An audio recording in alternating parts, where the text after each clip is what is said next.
నీ రేట్ ఎంత, నీ రేట్ ఎంత, ఏంటి రేట్ అంటుంది అనుకుంటున్నారా? అంటే అమ్మాయిలు రీల్స్ చేసే కింద కామెంట్ సెక్షన్ లోకి వస్తే నీ రేట్ ఎంత అని అంటారు కదా. సో మీ ఇంటికి వెళ్ళి మీ అమ్మగారిని వెళ్ళి అమ్మ నీ రేట్ ఎంతమ్మా అని వెళ్ళి అడగండి, వాళ్ళు చెప్తారు కదా. ఎందుకంటే మాకు తెలియట్లేదు, సో వాళ్ళకి కొంచెం ఎక్స్పీరియన్స్ ఉంటది కదా బ్రో. కొంచెం అడిగేసి మాకు చెప్పారనుకో మేము ఒక రేట్ ఫిక్స్ చేసుకుంటాం. ఏంటి మీ అమ్మని అనేసరికి కోపం వచ్చిందా? మరి మా గురించి ఏం తెలుసని నువ్వు మమ్మల్ని ఎస్టిమేట్ చేస్తున్నావు? రీల్స్ లో చూసే 30 సెకండ్స్ నువ్వు చూసుకొని తన క్యారెక్టర్ ఇది అని నువ్వు డిసైడ్ చేస్తున్నావు కదా. మరి నువ్వు ఇలాంటి చీప్ వరస్ట్ క్వశ్చన్స్ అడుగుతున్నావు కదా. మరి నీ క్యారెక్టర్ ఏంటి, నీ ఫ్యామిలీ క్యారెక్టర్ ఏంటి? అబ్బా చీ.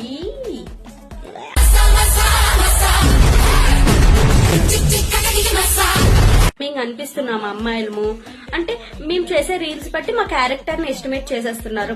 మీరు అడిగే క్వశ్చన్స్ బట్టి మీ ఫ్యామిలీని, మీ అక్కల్ని, మీ అమ్మల్ని, మీ చెల్లెళ్ళని మేము ఎస్టిమేట్ చేస్తాము. మరి సరిపోయింది కదా, టాలీ అవ్వాలి కదా రెండిట్లకి.